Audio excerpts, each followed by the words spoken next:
வணக்கம். CBSE affiliation வந்து நீங்க ப்ரீகேஜிலேருந்து 12th ஸ்டாண்டர்ட் வரைக்கும் வாங்கியிருக்கீங்க.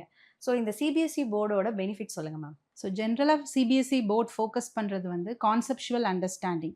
ஸோ ஒரு விஷயத்தை ஒரு டாப்பிக்கை படிக்கிறோம் அப்படின்னா அதில் எவ்வளோ தூரம் டீப்பராக அண்டர்ஸ்டாண்ட் பண்ணி படிக்கிறோம் அப்படிங்கிறது தான் இட் இஸ் இம்பார்ட்டன்ட்.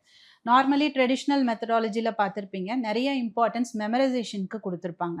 நிறைய விஷயங்களை மனப்பாடம் பண்ணி படிக்கிறதுக்கு தான் இம்பார்ட்டன்ஸ் கொடுத்துருப்பாங்க. பட் இப்போ இருக்க ஜென்ரேஷன் கம்ப்ளீட்டாக சேஞ்ச் ஆயிடுச்சு. ஏன்னா இப்போது நமக்கு நார்மலாகவே தெரியும், ஒரு ஸ்டோரேஜ் டிவைஸ்லேயே நம்ம எல்லாமே சேவ் பண்ணுறோம். நம்ம பிரெயின் வந்து ஒரு ஸ்டோரேஜ் டிவைஸாக ஃபங்க்ஷன் ஆகணும் அப்படின்னு அவசியம் இல்லை. ஸோ எவ்வளோ தூரம் நம்ம ஒரு ப்ராப்ளம் சால்விங் ஸ்கில்ஸை டெவலப் பண்ணுறோம், கிரிட்டிக்கலாக திங்க் பண்ணுறோம் அப்படிங்கிறது it is very important. So அதை ஃபோக்கஸ் பண்ணுறது CBSE method of education. So அது போக இப்போ ஏன் எல்லாரும் சிபிஎஸ்இயை நோக்கி வராங்க அப்படின்னா, ஜென்ரலாக காம்படிட்டிவ் எக்ஸாம்ஸ், மெடிக்கல் காலேஜ் போகணும் அப்படின்னா NEET exam is compulsory.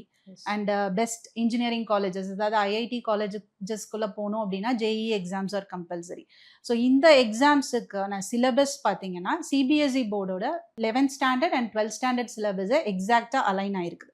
So basic thing பார்த்தீங்கன்னா கான்செப்சுவல் அண்டர்ஸ்டாண்டிங் இருந்தாலே ஸ்டூடெண்ட்ஸ் வந்து எந்த காம்படிட்டிவ் எக்ஸாம்ஸ்னாலும் ஈஸியாக கிளியர் பண்ண முடியும். ஸோ அது சிபிஎஸ்இ போர்டில் இருக்கிறதுனால, so I think it is one of the benefits. அதனால சிபிஎஸ்இ போர்ட்ஸ்க்கு நிறைய பேர் இப்போ ஷிஃப்ட் ஆகிட்டு இருக்கிறாங்க.